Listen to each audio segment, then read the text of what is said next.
तरुण मंडळ बहुसंख्येने उपस्थित आहे, आनंद वाटतोय। खरं तर काय माहिती का शेळके सर, खरा धर्म यांच्या खांद्यावरती आहे।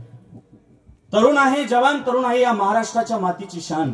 ज्ञानेश्वरी भागवत वारकरी संप्रदाय ठेवतो भान, तरच या देशाची उंच होईल मान। अरे या देशाची उंच करायची असेल मान तर महिला मंडळ मुलांना शिकवा पसायदान, तरच ठेवील तो तुमचा मान, नाहीतर म्हातारपणी होईल तानातान। धन्य त्याची माय, धन्य त्याचा बाप, अंगी अनुताप हरिनामे। ही मंडळी इकडे आकर्षित होत आहेत। आताची तरुणाई चांगल्या प्रकारे मॅच्युअर आहे। संप्रदायासाठी उन्नतीच्या दिशेने हा प्रवास चांगल्या पद्धतीने चालतोय असं या ठिकाणी चित्र दिसतंय। विठ्ठल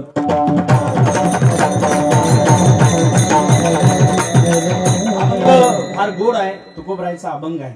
खरं तर या अभंगामध्ये निष्ठा प्रगट करतात, भक्ताची निष्ठा प्रगट करतात। महाराज निष्ठा म्हणजे काय? निष्ठा म्हणजे ठामपणा, निष्ठा म्हणजे न कधी ढळणारी अचळ असणारी गोष्ट म्हणजे निष्ठा। निष्ठा म्हणजे एकविधपणा, एकविधपणा। क्षेत्र कुठलंही असू द्यात, प्रांत कुठलाही असू द्यात, मानवी जीवनात जर यशस्वी व्हायचं असेल तर निष्ठा हे शस्त्र तुमच्याकडे असणं फार गरजेचं आहे। कुठलाही प्रांत असू द्या, कुठलंही क्षेत्र असू द्या, सामाजिक क्षेत्रात निष्ठेची गरज आहे, शैक्षणिक क्षेत्रात निष्ठाची गरज आहे, प्रापंचिक क्षेत्रात निष्ठेची गरज आहे आणि पारमार्थिक क्षेत्रात निष्ठेची गरज आहे। ऐका, सामाजिक क्षेत्रात सावधान, पहिली भूमिका काय असेल तर ती सामाजिक क्षेत्रात ती निष्ठा आहे, ती निष्ठा आहे। एखाद्या व्यक्तीला देशाचं पंतप्रधान व्हायचं असेल तर त्या व्यक्तीसमोर एखाद्या आदर्श पंतप्रधानाविषयी त्याच्या हृदयामध्ये निष्ठा असणं गरजेचं आहे, गरजेचं आहे त्यांच्याविषयी। तर तो देशाचा पंतप्रधान नाही होणार, देशाचा पंतप्रधान नाही होणार, पण कमीत कमी तो आमदार खासदार तरी नक्की होईल, आमदार खासदार तरी नक्की होईल। डॉक्टर एपीजे अब्दुल कलाम यांचं फार गोड वाक्य मी वाचलं होतं, कुठल्याही साध्यापर्यंत जायचं असेल तर मानवी जीवनातल्या प्रवासाची उंची ही विशिष्ट ध्येयाची असली पाहिजे, तेव्हा तो कारण कार्यभाव त्या साध्यापर्यंत पोहोचू शकतोय।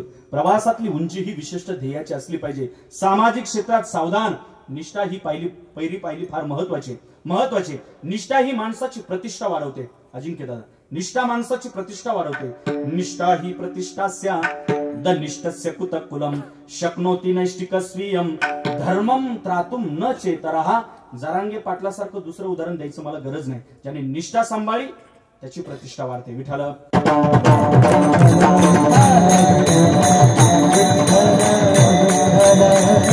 सामाजिक क्षेत्रात निष्ठा गरजेची आहे, शैक्षणिक क्षेत्रात देखील निष्ठा गरजेची आहे। बरीचशी तरुण मंडळी आहे, ज्या गुरुजींकडून तुम्ही ज्ञान मिळवताय त्यांच्याबद्दल तुमच्या हृदयात निष्ठा असणं गरजेचं आहे। तेव्हा गुरुजींनी जे शिकवलंय ते तुमच्या पचनी पडणार आहे, ते पचनी पडणार आहे। अर्थात उदाहरण द्यायचं ठरलं तर शिवाजी बाबा, आपण एखाद्या व्यक्तीवरती प्रेम करत नसेल तर त्या व्यक्तीचे गुणही आपल्याला दोष वाटायला लागतात।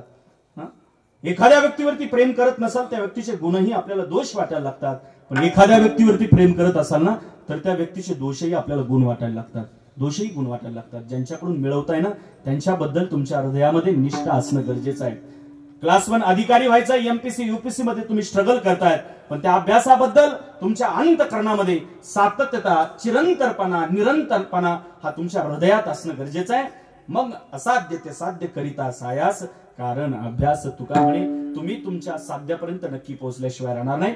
शैक्षणिक क्षेत्रात निष्ठा गरजेची आहे अजिंक्य दादा, सामाजिक क्षेत्रात निष्ठा गरजेची आहे, प्रापंचिक क्षेत्रात देखील निष्ठा गरजेची आहे।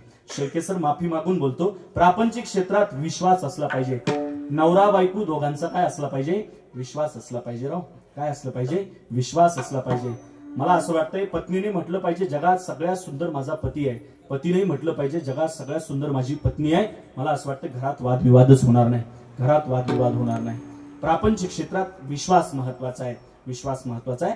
सामाजिक क्षेत्रात निष्ठा गरजेची आहे, शैक्षणिक क्षेत्रात निष्ठा गरजेची आहे, प्रापंचिक क्षेत्रात निष्ठा गरजेची आहे, पारमार्थिक क्षेत्रात निष्ठेला अनन्य साधारण असं महत्व दिलंय। पहिली पायरी काय असेल परमार्थाची? तर विठोबासी शरण जावे,